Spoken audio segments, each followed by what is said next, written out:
Hi everyone, Anna Kessler here with a new video tutorial, and today I'm going to show you how to make a window slider card. You have a link to all the measurements and the cutting guide in the description under the video, so you can go ahead, grab that and pre-cut all your pieces. So we're going to start with our large piece.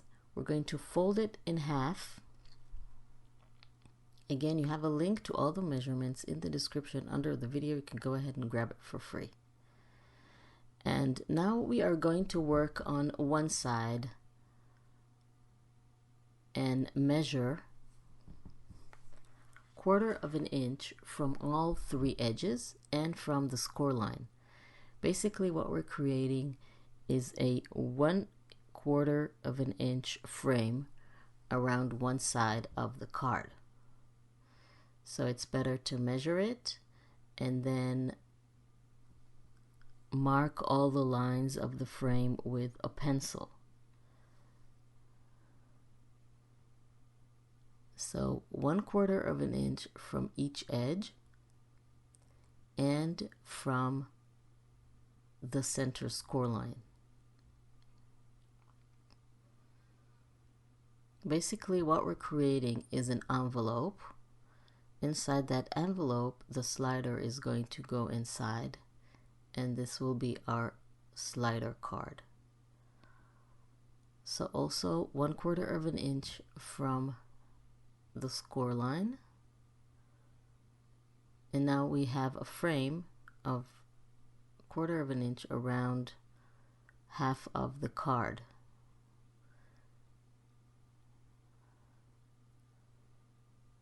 So now we're going to cut the corners.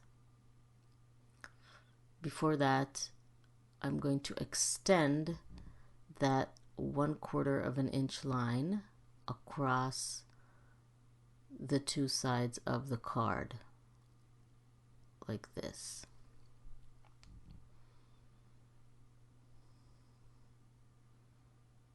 So this is all the lines that we need to have. And now we are going to cut the corners first, like we usually do. So we cut the 2 corners,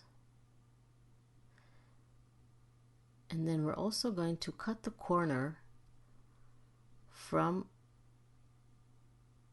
where the line is until the score line, like this,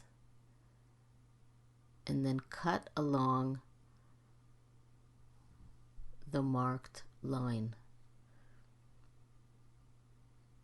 And we're going to do the exact same thing on the other side. Cut along the line and then cut the corner at the end. So you reach the scored line and then cut diagonally. So now I'm going to score along the pencil lines to create my tabs. These are the tabs that are going to close that envelope that I was talking about in the beginning. We need to fold them, so that is why I score them. It will be easier to fold them this way. So I'm just making score lines along the pencil lines and then fold.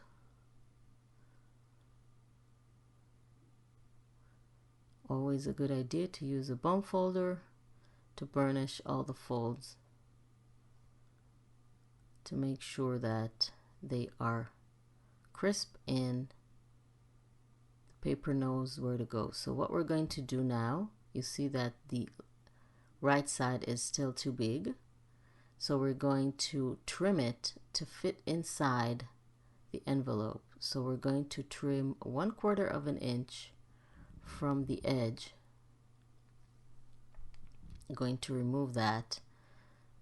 So now the right side is going to fit inside the tabs perfectly.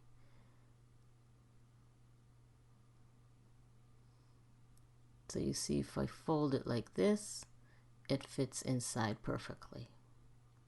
So now we need to make our 3 windows, because it is a window slider card. And I have the 3 windows. Again, you have all the sizes and all the measurements in the cutting guide that you can download from the link in the description under the video. So basically what I need to make sure is that they're all in the center and that they are equally spaced. So what I'm doing is marking the center and then aligning those square according to the center.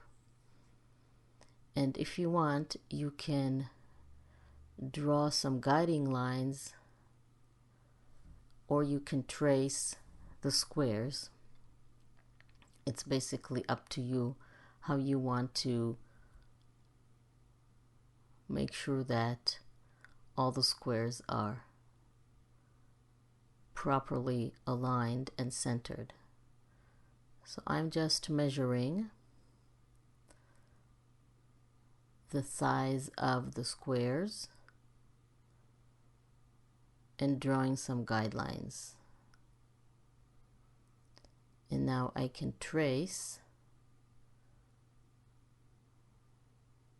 the vertical lines and make the 3 squares according to that little center dot that I added before.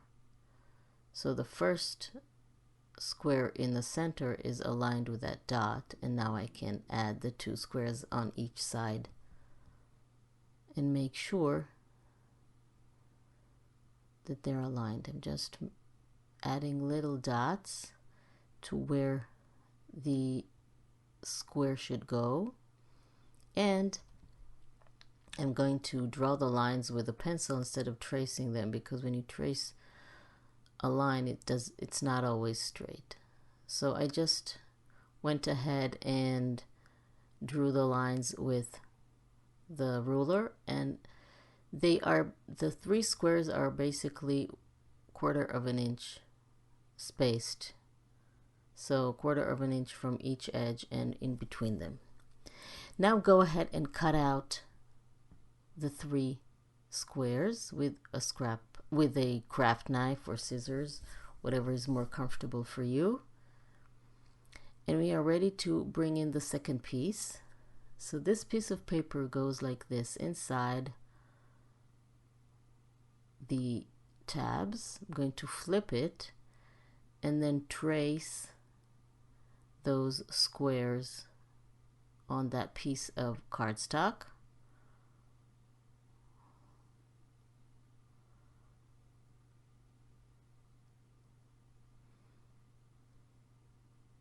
Just trace them with a pencil. And another thing you need to do is mark the frame. So now we're going to mark a line approximately 1/4 of an inch from the edge of the squares.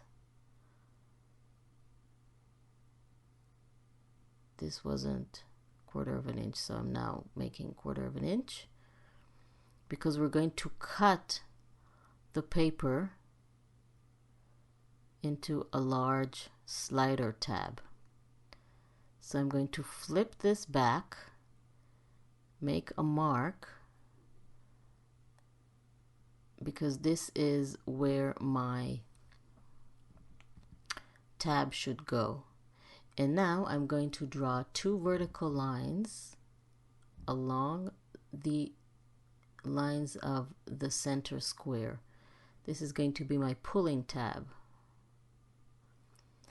And now I'm going to cut along the line that I drew 1/4 of an inch from the squares, and the vertical line that I drew along the square lines, and do exactly the same thing on the other side. So this is basically a large pulling tab that is going to slide up and down the envelope.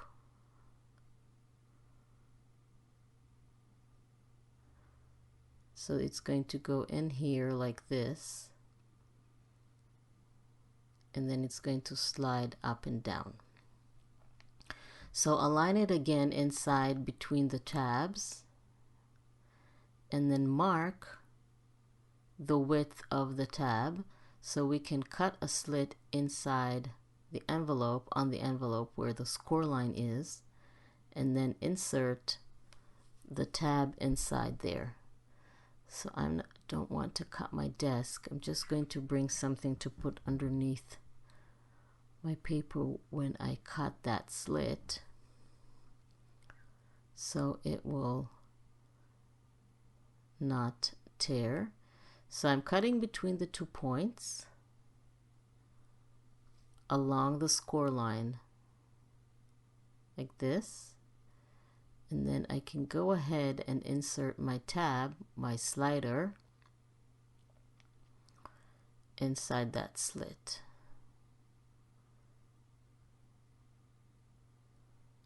So once I have my slider inside, you see this is how it will work. I can go ahead and glue the tabs. You fold the envelope and glue the tabs on the back side like this. And then this goes up and down the envelope or on the sides. It depends. Next part is to add the embellishments, so you can, the card can be a vertical card or a horizontal card, it's up to you. So I made 3 little squares the same size of my windows with I love you on it. This is the part where you can decide what you want to add, and you glue those little squares on the slider. So you slide them inside under the windows and attach them to the paper, to the slider that moves up and down. And you can write whatever you want, you can stamp on them, you can just add pattern paper with text on them, you can decide whatever you want. And it doesn't even have to be for Valentine's Day, it can be for any occasion, a birthday, anniversary, starting school, whatever you want, get well card. Okay, so these are the squares on the slider. Now under the slider there are still empty spots, so I'm going to leave them empty, but you can add photos or other embellishments, and you insert them in the same way that I did with the slider. So you can add whatever you want in there.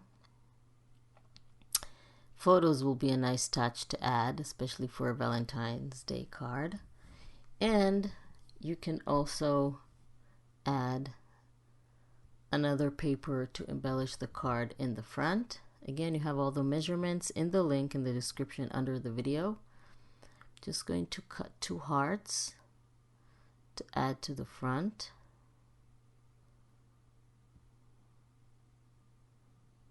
This came out really wonky. I'm gonna cut another one. This is what happens when you eyeball them. Sometimes they come out really wonky. This one is a little bit better. If you have a punch, you can punch out some hearts. So I'm going to cut another one. In the meantime, I'm going to tell you that I have a new membership on YouTube. This is a chance for you to become members of this channel and sponsor me. You will get exclusive content and lots of perks when you become a member. You can check them all out when you click on the join button, and you'll see all the perks and all the new exclusive content that you're going to get. This is how the card works. Isn't that fun? I just want to stress out that all the free content that you have been enjoying until now will stay free. I will still post a new free video on Saturday and sometimes in the middle of the week, so everything is not going to change. It's just an extra, something that you can sponsor with me and help me. So thank you very much for joining me. Please don't forget to subscribe to my channel and click on the little bell icon to be notified when I upload a new video so you won't miss anything. And I will see you next time.